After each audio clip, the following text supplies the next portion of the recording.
Namo Phat. Good morning. Thank you for joining me for a daily practice check-in.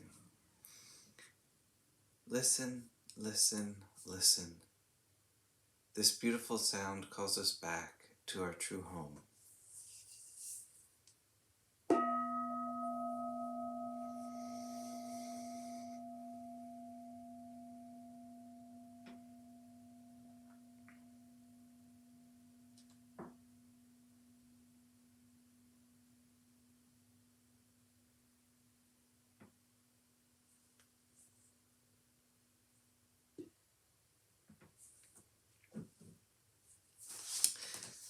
The first mindfulness training.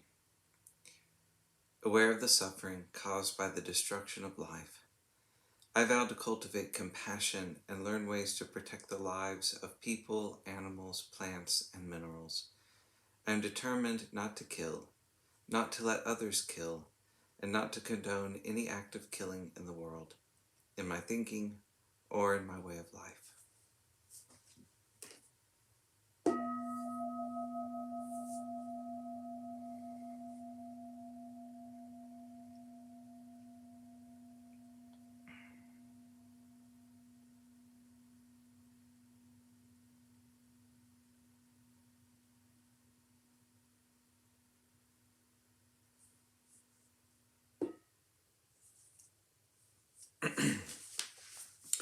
Our Dharma reading today is Escaping the Infinite Rut by Ajahn Amaro, and this is from Beginning Our Day by the monastics of Abhayagiri Monastery.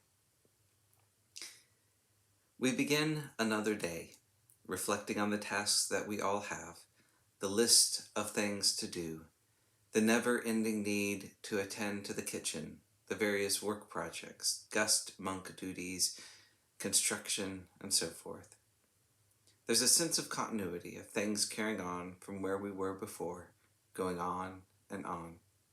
Ajahn Chah once came up with a wonderful simile. Samsara is like the ruts left behind the wheels of a cart. As the wheels turn, the trail that's left behind them goes on and on. There's a sense of repetition, a continuous extension through time. But the wheel itself is very stable. It simply pivots around its axle. Even though the wheel is finite in length, it leaves an infinite trail behind it. Often we can focus on the infinite trail of the things we've done or need to do. We get caught up by the sense of past and future, endlessly stretching out behind and before us. But the essential aspect is that one point where the wheel meets the ground. If we establish a quality of real attention, then that's all there is. It's simply this one moment as the edge of the wheel meets the ground, this one particular space of experience, this place where we know the qualities of sight, sound, smell, taste, touch, memory, and planning.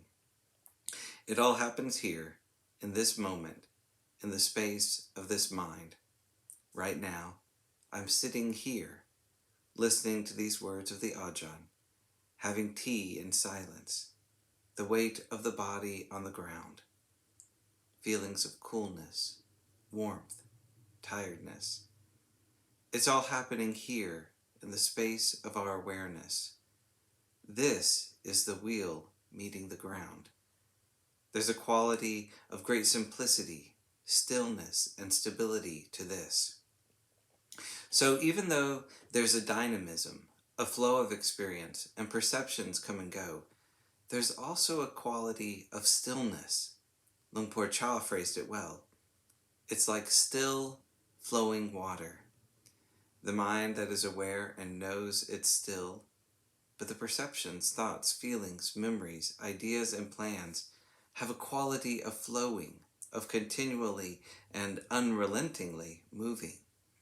It's so easy for us to be caught up in the urgencies of what's gone before or what we have to do, and then to create a sense of self around that in the present moment.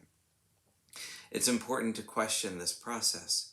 When the urgencies of the mind come up, I did this and I have to do that, and I need to get this done, and so is going to call, I have to.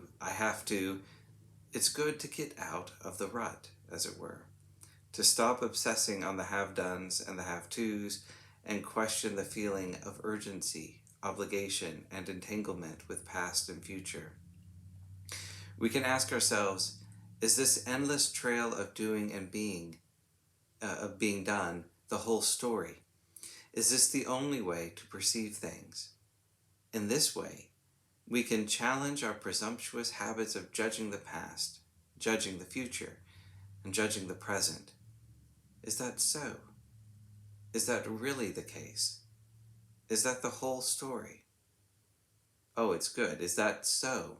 Oh, it's terrible. Really? Is that so? Practicing the Dhamma doesn't take much. It doesn't take a lot of complicated activity, but it does take application. It takes remembrance, recollection, and mindfulness, sati. The word sati means remembering to pay attention. If we don't remember, if we don't bring attention to the practice, then that shift of perspective, escaping the rut of past and future, doesn't happen. But if we do remember, then we're able to bring to mind the quality of recollection. What's the hurry? Where do I think I'm going? Oh, is that so? This is great. This is terrible. Is that really so?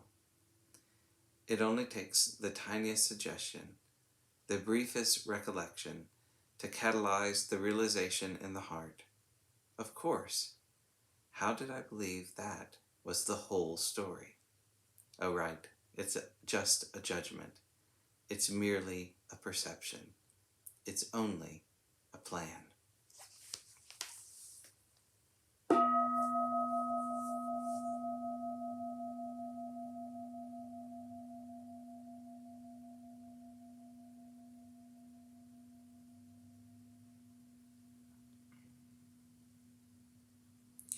May all beings be well. May all beings be happy. May all beings be peaceful. Sadhu, sadhu, sadhu. Thank you so much for joining me today.